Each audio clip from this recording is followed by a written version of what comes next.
in the soybeans, we got some good news. Hi, everybody. Welcome back to the Comstock channel. I'm Marlin Bohling with you. Well, here we are on a Tuesday, and this happens to be Government Report Day. USDA Crop Reports came out on this Tuesday. They came out at 11 o'clock Central Time. Here with me to talk about it, we have Matthew Kruse. He's the president of Comstock Investments, who just happens to be on the road just a few steps away from home today. Matthew, where are you today? I'm back in Brazil for a short trip this time, so just can't get away. So anytime you go to Brazil, I have a hard time picturing that as a short trip. But Anyway, well, it's good to have you with us. Maybe you can give us an update on conditions there too while we're at it. But if you don't mind, let's go ahead and dive into these crop production numbers that came out from USDA. And in general, it seems like most analysts that I've been following here since the report came out look at it with a collective yawn. What did you think about that? Yeah, I would agree with that. I mean, it was pretty much a dud. You know, I think the words that people are using are they punted. So they didn't make any changes or updates to the corn and soybean stocks. They did make some minor changes to the wheat stocks where they increased imports and decreased exports by 25 million bushels. And so it actually was negative news for wheat anyway. The trade was looking for them to increase demand and, reduce ending stocks, get a little bit closer to the 1.5 billion bushels, and it didn't happen. So I think, of course, the market's not probably looking too favorably on that. And then, soybean stocks were, they weren't expecting much changes and they didn't get it. So I guess in that sense, they were right on the money there in the soybeans. No, they really didn't do much in the way of changing anything as far as South American production either, did they? No, I think above all, the market was probably looking for big updates to South America, and they didn't make any changes there. In the case of the corn, that came in at 126 million metric tons, and that's still, I want to say, 4 million metric tons over what CONAB has. Brazil soybeans, they kept the same, 169 million metric tons. I don't really have an issue with that. Maybe the corn is a little bit overstated, but it's still very early, right? They're not even quite done planting everything yet with the safrinha corn crop. And Argentine corn was at 50, Argentine soybeans at 49. It probably could have shaved it off a little bit more, 1 or 2 million metric tons in each of those, but they're probably not too far off. And so they just didn't see fit to make any changes yet at this point. Well, when you look at the overall global world grain ending stocks, anything catch your eye over here? I mean, again, I don't see a lot different except for kind of a light soybean stock number. On the global stocks in the soybeans, we got some good news. I mean, we are reducing our global carryover in terms of ending stocks with soybeans. They're on the lower end. Their range was 122 to 126, and it came in 121.4. So that was definitely favorable. I think the market, it's helping the market kind of stave off disaster at this point. Corn stocks were within range, slightly below what the average trade was looking for. It came in at 288.9 million metric tons. In the case of corn, we're at lower ending stocks than we were last year at this time. We had about 25 million metric tons more in global carryover last year at this time, and so that's good news. Wheat stocks were at the high end of the range. 260.1 million metric tons compared to the average trade was looking for 257.8. So. Again, not great news for wheat. I would have thought, I keep hearing all these stories about the dryness in Russia and they're downgrading that crop, but it's really not being reflected here in what we're seeing with the USDA reports. Well, now that you're back in Brazil, at least for a few days here, I just wondered if you can maybe give us an update on what you're seeing for conditions there right now. Of course, it depends on what part of the country you're in, but as a general statement, where I'm at has turned very dry. I'm more in what you'd probably consider the eastern part of their growing region in the state of Minas Gerais. And I'm right on that where it kind of curves on the east side of that map. I'm right on that line pretty much. And so it's we haven't got much for rain here, since the end of February, March 1st, and there's not a lot in the horizon in terms of rainfall.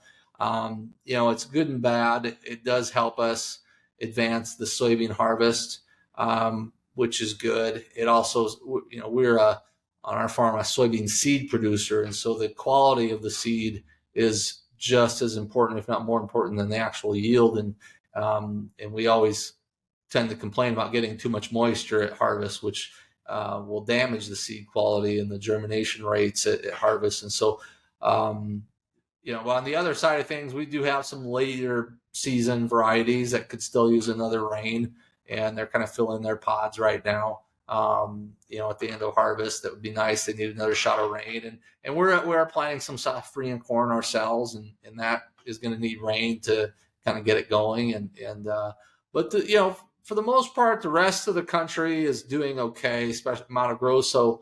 The safrinha there is off to a great start, and that's honestly the more important region where they make up roughly half of the safrinha corn production, right?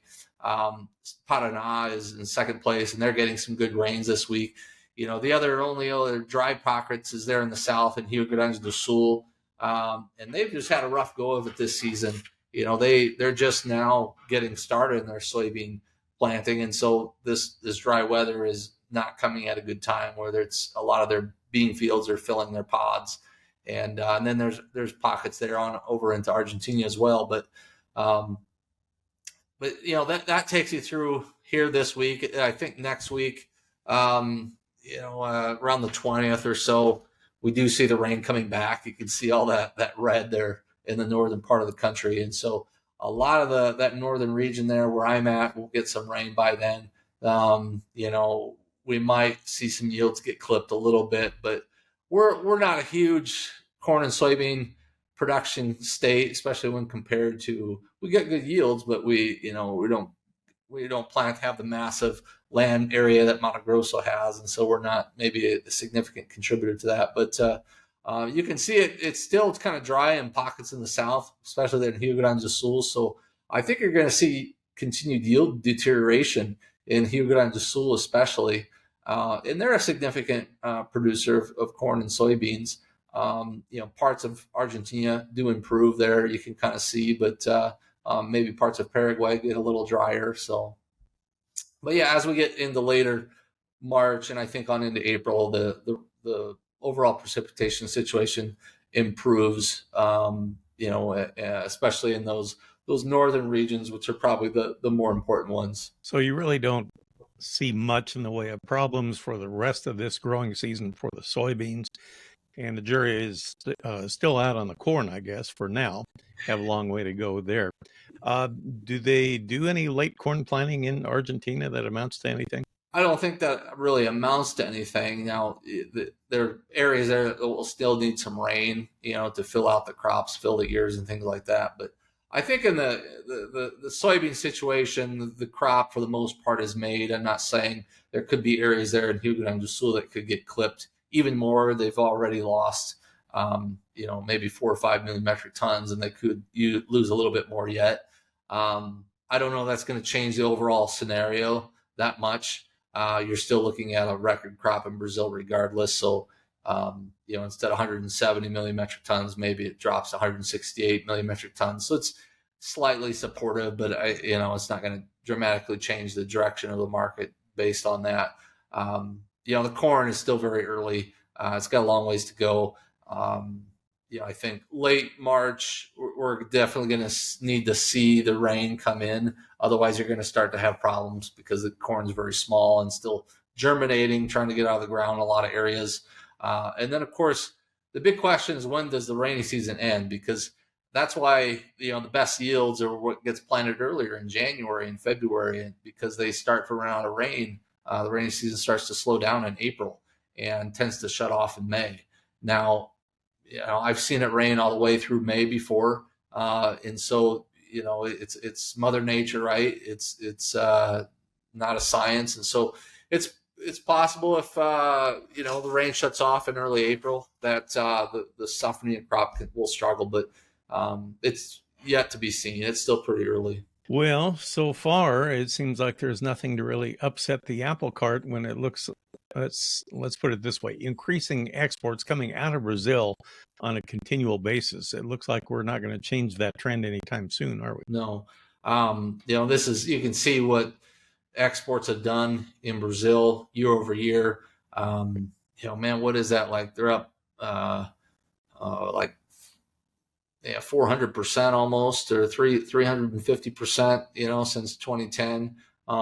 They're targeting 105 million metric tons. Now, these are based off of, I think, CONAB numbers. In 2024, the USDA has a little bit higher number. CONAB was a little bit more modest at 99 million metric tons for last year. But the point is that it's obviously increasing. The trend is pretty clear. They're continuing to take market share from the United States. And that trend has been happening for a while. It's not anything necessarily that has to do with the tariffs. I do think the tariffs can accelerate it further. But this was happening long before the tariffs happened. It's just that I think, as a general statement, tariffs happen to make it worse. And we've long talked about how the tariff situation really benefits Brazil and other export-driven countries, because it's just going to push our buyers like China, obviously, to other areas. And so Brazil is eager to expand their exports as much as possible. Well, we have another slide here that talks about the seasonality of the exports out of Brazil, and I wondered if you could walk us through this here. Looks like we're going back about 6 years on this chart here. Well, yeah, just trying to visualize Brazil's shipments basically throughout the year, and we are entering their peak export season, and the market gets worked up a lot of times because you see our soybean exports are dismal. Maybe even shipments or cargoes can be canceled, things like that. But it's kind of become more normal, right? It's a seasonal export season. This is when they're wrapping up their harvest, and so their beans are flowing through the port and heading to global buyers. And I think March already, for 2025 is expected to surpass last year.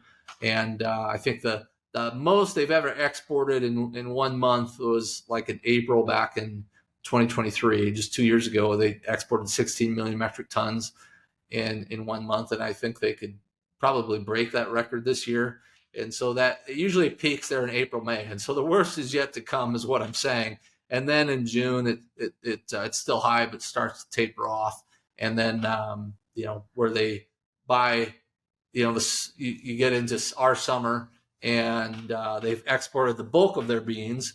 And then what tends to happen is U.S. soybean exports tend to be a little bit more competitive, and our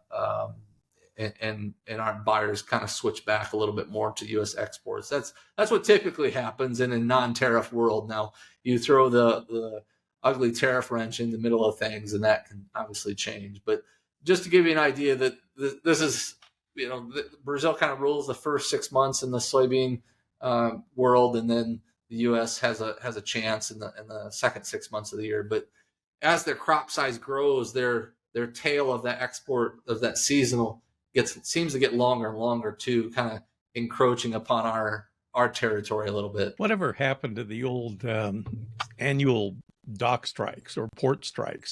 That used to be like an annual feature in Brazil. I haven't heard of one for a while. How come? Well, I'll try and start one while I'm here. No, I'm joking. Yeah, I mean, I guess you're right. I haven't recalled a port strike in a while, but you might be thinking there's a lot of trucker strikes. Those seem to be a frequent annual occurrence because everything is so heavily dependent on trucks here, right? I mean, they don't have a Mississippi River cutting through the middle of their corn belt. They don't have railroads, at least not to any extent that we do. So everything is still trucked. Now, it's maybe starting to shift where it's being trucked to ports in the Amazon, which takes pressure off of the historical ports in Sao Paulo, which helps a little bit reduce some of their costs. But it still relies on heavy truck power at some point in the season. The freight prices, everything is seasonal, right? Because you need all these trucks all at once. So freight prices can double from the off season until now when everybody needs it. And so it's tough. I'm not saying that the truckers got a tough job and not saying they don't need more money, but it's kind of a love-hate relationship. I remember there was one, because sometimes you have these small truck strikes, and then occasionally you have a really big one where they get serious and it's nationwide and they start blocking, instead of state highways, they're blocking federal highways. And I remember they had this one where the country seemed to be really behind them. And within a week or 5 days, hospitals started running out of medical supplies. Supermarkets started running out of lettuce and tomatoes. And then the public seemed to turn on the truckers. And you found out real quick how dependent the country was on trucks getting things everywhere in a timely manner. And the national public was not ready to put up with that. And so they squelched that truck strike pretty quickly after that, I think. Interesting stuff going on. Well, gosh, by the time you get back here, I mean, we're not going to be far from planting season here in the U.S., especially with the warmer temps. I know, and I just left, and a couple of days later, it got up to 70 degrees back in Iowa, and so, but it's 90 here, so I don't know. I probably prefer the 70 degrees back in Iowa. Well, I hope you make it back safe and sound. Thanks for helping us navigate through these latest USDA numbers, as dull as maybe they were. But anyway, I appreciate that very much. Look forward to talking with you next week, I hope. All righty. Well, thanks again for the update. I appreciate that. Matthew Kruse, president of Comstock Investments, with us here on a Tuesday, and I appreciate you joining us. Thanks a bunch for that. Well, for producer Brianne Jenkins, I'm Marlin Bohling. We'll catch you next time here on the Comstock channel. Futures trading involves risk. The risk of loss in trading futures and or options is substantial, and each investor and or trader must consider whether this is a suitable investment. Past performance is not indicative of future results.